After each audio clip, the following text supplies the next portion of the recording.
பெரியப்பாவை இழந்த சுகத்தில் ராமானுஜர் அண்ணா இருக்கும் பொழுது நான் அவரிடம் என்ன பேச்சு கொடுக்க முடியும்? இது போன்ற நேரத்தில் தான் அதிகமாக பேச வேண்டும், ஆறுதல் அளிக்க வேண்டும். நீ பழைய கோவிந்தனாக இருந்தால் இப்படியெல்லாம் இருந்திருக்க மாட்டாய். முள்ளில் இருப்பது போல் இருந்தாய். எப்பொழுது அங்கிருந்து புறப்படலாம் என்று இருந்தாய். இதையெல்லாம் நான் அங்கேயே கவனித்து விட்டேன். ஆனால் அங்கு இதை பற்றி விவாதிக்க விரும்பவில்லை. நிச்சயமாக உனக்கும் ராமானுஜனுக்கும் இடையே ஏதோ பிரச்சனை இருக்கிறது. பெற்றவளிடமிருந்து அதை நீ மறைக்க முடியாது. இந்த ஆண்டு நிறைவுடன் உன்னை திருப்புட்குழியிலிருந்து இங்கேயே வரவழைத்துக் கொள்ளலாம் என இருக்கிறேன். என்னம்மா இப்படி சொல்கிறீர்கள்? என் குருநாதரிடமிருந்து நான் என்னவெல்லாம் கற்றுக்கொண்டிருக்கிறேன் தெரியுமா? இன்னும் கற்க வேண்டியது நிறைய இருக்கிறது தெரியுமா? பெரியப்பாவிற்கு செய்ய வேண்டியவை முடிந்த கையோடு நான் திருப்புட்குழிக்கு செல்ல வேண்டும். அத்திம்பேர் இல்லாத நிலையில் ராமானுஜனே இனி திருப்புட்குழிக்கு செல்வானா என்பது சந்தேகம்தான். அம்மா, அதற்கும் இதற்கும் என்ன சம்பந்தம்? ராமானுஜர் அண்ணா அங்கு போகப் போகிறாரா இல்லையா என்பது வேறு விஷயம். நான் சேர்ந்திருப்பது ஒரு உயர்ந்த பாடசாலை. அங்கு எனக்கு பாடம் சொல்லிக் கொடுப்பவர் அசாதாரணமானவர். யாதவ பிரகாச சுவாமிகளிடம் சேர்வது என்பது சாமானியமானதல்ல. அந்த அரிய வாய்ப்பை நான் நழுவ விட மாட்டேன். அதில் எந்த மாற்றமும் இல்லை. அதனால் என் மனதை மாற்ற முயற்சிக்க வேண்டாம். ராமானுஜர் அண்ணாவிற்கு அவர் வழி என்றால் எனக்கு என் வழி. இதை பற்றி இனி விவாதிக்க வேண்டாம். பெரியப்பாவிற்கு செய்ய வேண்டியவை முடிந்த கையோடு அடியேன் திருப்புட்குழிக்கு சென்று விடுவேன்.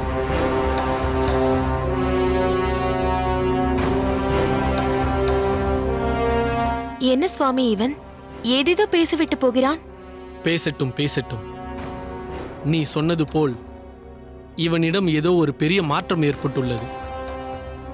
அது ஏன் என்ன என்பதை கண்டுபிடிக்கிறேன். விரைவில் கண்டுபிடிக்கிறேன்.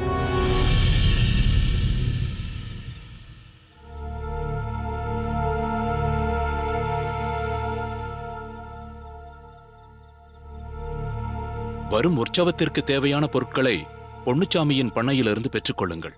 நான் அவரிடம் பேசிவிட்டேன்.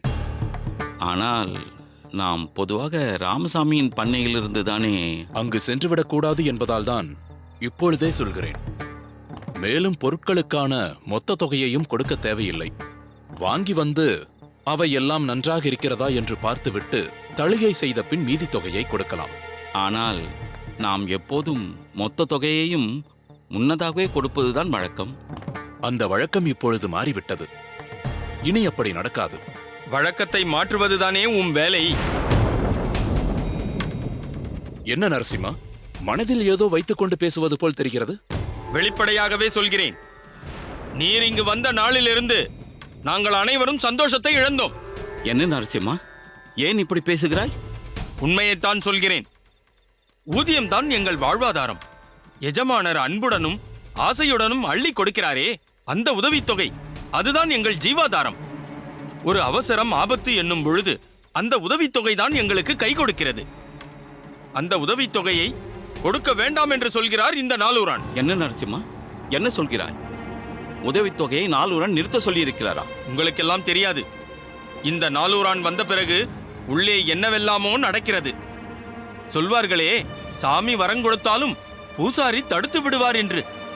அதுபோல் எஜமானர்களின் மனதில் கெட்ட எண்ணத்தை புகுத்திக் கொண்டிருக்கிறார் இந்த நாளூரான். தன்னை உயர்த்தி கொள்வதற்காகவும் தான் மிகவும் உத்தமமானவர், நல்லவர், எஜமானர்களின் முன்னேற்றத்தில் மட்டுமே அக்கறை உள்ளவர் என்று அவரிடத்தில் பாராட்டை பெறுவதற்காக மற்றவர்களின் நலனை சீர்குலைத்துக் கொண்டிருக்கிறார் இந்த நாளூரான். ஏதோ இதுவரை இந்த பண்ணையில் நடந்ததெல்லாம் தவறுகள் என்றும் இவர் வந்த பிறகுதான் சரி செய்வது போலவும் நாடகமாடுகிறார். நில்லும் ஐயா, எங்கே நழுவ பார்க்கிறீர்? நீ உன் மனதிற்கு தோன்றியதை பிதற்றிக் கொண்டிருக்கிறாய். கோபத்தின் உச்சியில் வேறு இருக்கிறாய். இந்த சமயத்தில் நான் உனக்கு பதில் அளிக்க விரும்பவில்லை. பதில் சொல்லித்தான் ஆக வேண்டும்.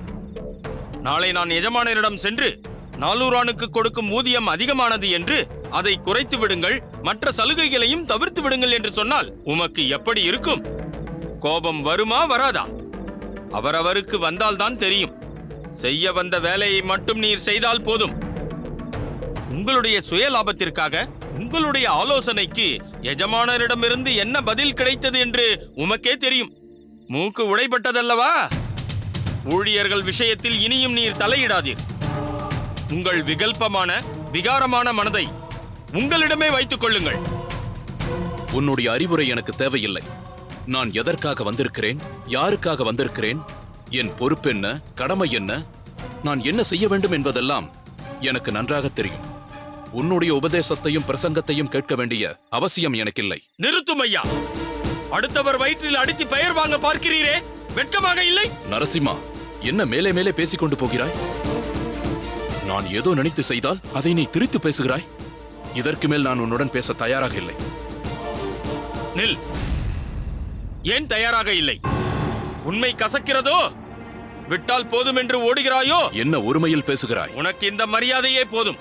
நரசிம்மா, நீ செய்வது சரியல்ல. என்ன இருந்தாலும் இந்த பண்ணையின் மேலாளர் இவர். மேலாளராக இருந்து என்ன பிரயோஜனம்? சிந்தனையெல்லாம் கீழ்த்தரமாக இருக்கிறதே. நரசிம்மா, வார்த்தையை அளந்து பேசு.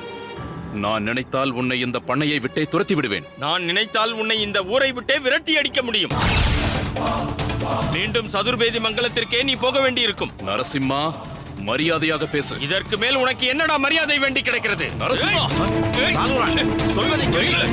விடுங்கள், விட்டு விடுங்கள். போதும், நிறுத்துங்கள். நான் சொல்வதை கேளுங்கள். விடுங்கள், விடுங்கள்.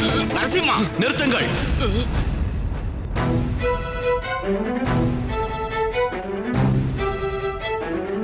என்ன இது? என்ன நடக்கிறது இந்த பண்ணையில்? இதுவரை அடியேன் பார்த்திராத ஒரு காட்சி. எஜமானர்களும் ஊழியர்களும் ஒரு குடும்பமாக வாழ்ந்து வந்த நம் பண்ணையா இது? இல்லை எஜமான், இவர்தான். போதும் நரசிம்மா, நீ எதுவும் பேச வேண்டாம். இப்படிப்பட்ட ஒரு சுபாவத்தை, ஒரு போக்கை உன்னிடம் அடியேன் எதிர்பார்க்கவில்லை. நாவிற்கு சுவையாக அமுது படைத்தால் மட்டும் போதாது, நம் நாக்கும் சுத்தமாக இருக்க வேண்டும். இந்த பண்ணையில் உயர்ந்தவன் தாழ்ந்தவன் என்று யாரும் கிடையாது. எல்லோரும் சமமே. இல்லை எஜமானரே, என்ன நடந்தது என்றால்... அடியேன் எதுவும் கேட்க தயாராக இல்லை நாளூரான். இவர்கள்தான் ஏதோ புரியாமல் பேசிவிட்டார்கள் என்றால் நீயோ பக்குவப்பட்டவன், அனுபவசாலி. உன்னிடமும் இப்படிப்பட்ட செயலை அடியேன் ஒருபோதும் எதிர்பார்க்கவில்லை. இதுநாள் வரை இந்த பண்ணையில் நடக்காத ஒரு நிகழ்ச்சியை நடத்திய பெருமையை நீ சம்பாதித்து விட்டாய். நன்றாக கேட்டுக்கொள்ளுங்கள். என் பாரியாளே வந்து ஊழியர்களின் உதவித்தொகையை குறைக்க வேண்டும் என்றோ நன்கொடையாக கொடுக்க வேண்டும் என்றோ ஆலோசனை கூறினாலும் அதை அடியேன் என்றும் ஏற்க மாட்டேன். யாருடைய போதனையும் கேட்டு நடக்க வேண்டிய கட்டாயம் அடியேனுக்கு இல்லை. அடியேன் ஒருவரிடம் ஆலோசனை கேட்டு அவர் சொல்படி நடப்பேன் என்றால் அது ராமானுஜர் சுவாமிகளாக மட்டும்தான் இருக்கும். மற்றபடி லௌகீக விஷயங்களில் அடியேன் எப்படி செயல்பட வேண்டும் என்பதற்கு பகவான் அடியேனுக்கும் அறிவு கொடுத்திருக்கிறார். அடியேனின் தந்தை அனுபவம் கொடுத்திருக்கிறார்.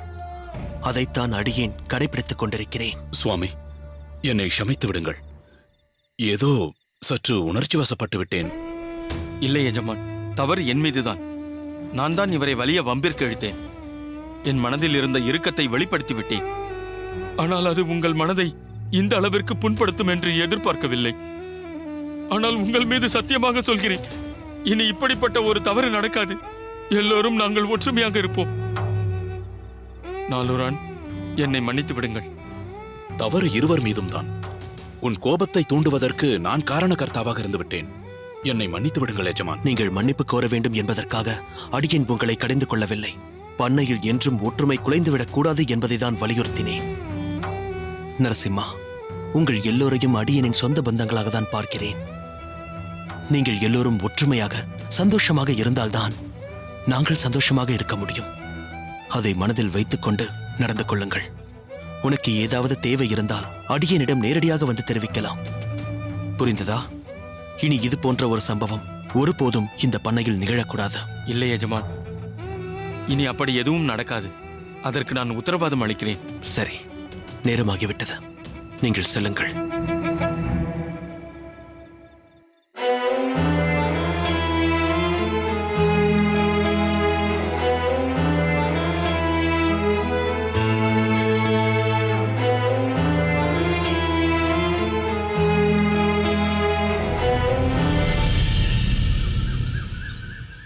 முன்பெல்லாம் நாம் அனைவரும் ஒன்றாக கூடியிருக்கும் போது இந்த அகமே கலகலப்பாயிருக்கும். இப்போது நாம் அனைவரும் இங்கு இருக்கிறோம். ஆனால் இந்த அகம் மட்டும் இல்லாமல் நாம் அனைவருமே கலையிழந்திருக்கிறோம். காரணம், சோமயாஜி என்ற உன்னத ஆத்மா இப்போது நம்மிடையே இல்லை. அந்த வெறுமை நம் எல்லோரையுமே வாட்டி வதைக்கிறது. காந்திமதியும் பெரிய பிராட்டியும் அடியேனிடம் ஒப்படைத்துவிட்டு தகப்பனார் பரமபதித்த போது அடியனுக்கு வயது 15. அதற்கு முன்பே அடியனின் தாயார் வைகுண்ட பிராப்தி அடைந்து விட்டாள். இந்த 2 பெண் குழந்தைகளையும் எப்படி வளர்க்கப் போகிறோம் என்ற பெரும் சிந்தனையோடும் கவலையோடும் அடியனின் வாழ்க்கையை ஆரம்பித்தேன். காந்திமதிக்கு ஒரு நல்ல வரனாக பார்த்து கன்னிகாதானம் செய்ய வேண்டும் என்ற சூழ்நிலை வந்தபோது முன்பிருந்த கவலை இன்னும் பன்மடங்காக ஆகிவிட்டது. பல வரன்களை தேடினேன். சம்பிரதாயத்தில் நிலையாக இருப்பவர்கள் சுபாவத்தில் சுமாராக இருக்கிறார்கள். சுபாவத்தில் வசதியாக இருந்தால் குடும்ப அங்கத்தினர்கள் சுமூகமாக இல்லை. இப்படி ஒன்றிருந்தால் மற்றொன்று இல்லை என்ற நிலையில் அடியேன் மிகவும் குழப்பத்தில் ஆழ்ந்து போனேன். அந்த சமயத்தில்தான் சோமயாஜி குடும்பத்தினர் அடியேனிடம் பெண் கேட்டு வந்தனர். காந்திமதியை மிகவும் பிடித்துப் போய் சீக்கிரமே தங்கள் புத்திரன் சோமயாஜிக்கு கன்னிகாதானம் செய்து தரும்படி அடியேனிடம் வேண்டி கேட்டுக்கொண்டனர். அப்போது சோமயாஜியும் சரி, அவரது தகப்பனார் மற்றும் அவரை சேர்ந்தவர்களும் ஸ்ரீ வைஷ்ணவ சம்பிரதாயத்தில் இல்லை. ஆனால் பல யாகங்களை செவ்வனே செய்து வைக்கும் ஸ்மிருதிகளை கைக்கொண்ட ஸ்மார்த்தர்களாக இருந்தனர். தீட்சிதர்கள் வம்சம். சோமயாஜி சுவாமியை பார்த்த மாத்திரத்தில் அடியனின் மனதிற்கு மிகவும் பிடித்துப் போய்விட்டது. காந்திமதிக்கு ஏற்ற உத்தமமான வரன் அவர்தான் என்று அடியனுக்கு தோன்றியது. இருப்பினும் அவரிடம் ஒரு நிபந்தனையை வைத்தேன். அதாவது, பஞ்சசம்ஸ்காரம் செய்து கொண்ட ஒரு ஸ்ரீ வைஷ்ணவ சம்பிரதாய சீலருக்குத்தான் அடியேனின் தங்கையை கன்னிகாதானம் செய்து கொடுப்பது என்ற ஒரு குறிக்கோளோடு இருக்கிறேன் என்று தெரிவித்தேன். அடியேனின் நிபந்தனையை உளமாற ஏற்றுக்கொண்டனர் சோமயாஜி சுவாமிகளும் அவரது பெற்றோர்களும். இதெல்லாம் ஆச்சாரியரின் கருணை மற்றும் திருவேங்கடமுடையானின் சங்கல்பத்தால் தான் நிகழ்ந்தது என்று சொல்வேன். சோமயாஜி சுவாமியும் ஒப்புக்காக வாக்குறுதி என்று இல்லாமல் பஞ்சசம்ஸ்காரம் செய்து கொண்டு ஸ்ரீ வைஷ்ணவ சம்பிரதாயத்தில் முழுவதுமாக ஈடுபட்டார். அடியேனை சேர்ந்த பல பேர் அடியேனிடம் கேட்டார்கள், நம் சம்பிரதாயத்தில் எத்தனையோ பேர் இருக்க நீ ஏன் தேவையில்லாமல் வேறு சம்பிரதாயத்தில் இருப்பவரை தேர்ந்தெடுத்தா என்று என்னை குடைந்தெடுத்து விட்டார்கள். ஆனால் அவர்கள் அனைவருமே வெட்கி தலைகுனியும்படி சோமயாஜி சுவாமிகள் ஸ்ரீ வைஷ்ணவ சித்தாந்தத்தில் முழுமையாக தன்னை அர்ப்பணித்து அத்தத்துவத்தின் நுணுக்கங்களை அறிந்து கடைபிடித்து ஒரு உத்தம சிரேஷ்டராக வலம் வந்தார்.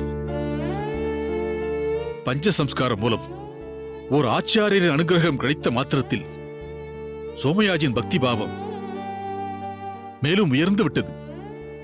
அதன் பிறகு வைஷ்ணவ அனுஷ்டானங்களில் தனி கவனம் செலுத்தி தன் உயிர் மூச்சாகவே இந்த சம்பிரதாயத்தை கருத ஆரம்பித்து விட்டார். லௌகீகம் என்று எடுத்துக்கொண்டாலோ காந்திமதியை அடியேன் கூட சில நேரங்களில் அதிகம் கடிந்து கொண்டிருக்கிறேன். ஆனால் அவளை கைப்பிடித்த சோமயாஜி சுவாமி கிஞ்சித்தும் புகம் சுளித்தோ கடிந்து கொண்டோ அடியேன் பார்த்ததில்லை. அது மட்டுமல்ல, அடியேனிடம் காந்திமதி பற்றி ஒரு குறை கூட சொன்னது கிடையாது. காந்திமதியும் சோமயாஜியை பற்றி குறிப்பிடும்போது மிகவும் சிலாகித்து சொல்வாள். அவரது உயர்வான பல குணங்களை அடியனிடம் சொல்லி கொண்டாடுவாள். அப்படி பழகுவதற்கு மிகவும் இனிமையான சுபாவமுடையவர் சோமயாஜி சுவாமிகள். சில நேரங்களில் காந்திமதியே பக்குவம் இல்லாமல் ஏதேனும் ஒரு செயலை செய்துவிட்டாலும் அதை மிகவும் விளையாட்டாக எடுத்துக்கொண்டு ஒரு குழந்தையிடம் லாவகமாக எடுத்து சொல்லி கையாள்வது போல் அவரிடம் எடுத்துரைப்பார். இப்படி பலவாறாக போற்றலாம் நம் சோமயாஜி சுவாமியை. அண்ணா, உங்களுக்கு ஒரு உசந்த மாப்பிள்ளை கிடைத்ததாக நீங்கள் பெருமைப்பட்டுக் கொள்கிறீர்கள். ஆனால் என்னை பொறுத்தவரை எனக்கு ஒரு அற்புதமான அத்திம்பேர் கிடைத்து விட்டார் என்று நான் மிகவும் உற்சாகத்தில் இருந்தேன். ஏன், தகப்பனார் கிடைத்தார் என்று கூட சொல்லலாம். அக்கா காந்திமதி கல்யாணம் முடிந்து இங்கு வருவதற்கு இருந்தபோது நானும் அவளுடன் செல்ல வேண்டும் என்று பிடிவாதம் பிடித்தேன். நீங்கள் கூட என்னை எவ்வளவோ கண்டித்து இப்போது ஒன்றும் நீ அங்கு செல்ல வேண்டாம் என்று கண்டிப்பாக சொல்லிவிட்டீர்கள். ஆனால் அத்திம்பேரோ உங்களை சமாதானப்படுத்தி, பாவம் குழந்தை, இவள் ஆசைப்படுகிறாள், என்னோடு வரட்டும் என்று தன் பெண் போல் என்னிடம் அன்பு காட்டி இங்கு அழைத்து வந்திருக்கிறார். ஒரு பேச்சிற்காக சொல்லவில்லை, என்னை தன் சொந்த மகளாகத்தான் பாவித்தார். பல நேரங்களில் அத்திம்பேருக்கும் காந்திமதி அக்காவிற்கும் உள்ள தனிமைக்கு நான் இடையூறாக கூட இருந்திருக்கிறேன். அது போன்ற சமயங்களில் எங்கே தன் அகத்துக்காரர் ஏதாவது தவறாக எடுத்துக்கொண்டு விடுவாரோ என்று அக்கா கூட என்னை கடிந்திருக்கிறார். ஆனால் அத்திம்பேரோ, இவள் மிகவும் சிறிய பெண், குழந்தைக்கு சமமானவள், உன்னை போல் சிறு வயதிலேயே தாய் தந்தையை இழந்தவள் என்று அக்காவிடம் இதமாக சொல்லி என்னிடம் அன்பு பாராட்டுவார். எந்த குறையையும் எள்ளளவும் கண்டித்து கடிந்து கொண்டதில்லை. அது மட்டுமல்ல, ஏதாவது ஒன்றை அக்காவிற்கென்று வாங்கினாலும் சரி, உங்களைப் போலவே அண்ணா, எனக்கும் அதை வாங்கி கொடுத்து ஒரு தகப்பனார் தன் புத்திரியை பாசத்தோடு கவனிப்பது போல் என்னிடம் நேசத்துடன் இருப்பார். எனக்கு வரன் பார்க்க நீங்கள் அனைவருமே முயற்சித்த போது இவ்விஷயத்தை மிகவும் தீவிரமாக எடுத்துக்கொண்டு பல இடங்களிலும் அலைந்து திரிந்து பிறகு என் அகத்துக்காரரின் பெற்றோரிடம் சுமூகமாக பேசி கல்யாணம் வரை கொண்டு சென்றவர் என் அத்திம்பேர்தான். எங்கள் கல்யாணத்தை முன்னின்று நடத்தியவர் அவர்தான் என்று சொன்னால் அது மிகையாகாது. கல்யாண சமயத்தில் அத்தனை வேலைகளையும் இழுத்து போட்டுக்கொண்டு அவர் ஒருவரே செய்தார். பல காரியங்களை முடித்து சற்று ஓய்வாக தூணில் சாய்ந்து உறங்கி விடுவார். அதுவரை அவர் செய்த வேலை பளு, அதனால் ஏற்பட்ட களைப்பு அப்படியே அவர் முகத்தில் பிரதிபலிக்கும். இருப்பினும் ஏதோ எண்ணியவராக சற்றென்று எழுந்து அடுத்த பணிக்கு சென்று விடுவார். இப்படி என் கல்யாண காரியம் முழுவதும் அவர் உழைப்பு சொல்லி மாளாது. அவ்வகையில் அவர் ஒரு தகப்பனார் ஸ்தானத்தில் இருந்தார். இப்போது என் தகப்பனாரை இழந்தது போல்தான் நான் நினைக்கிறேன்.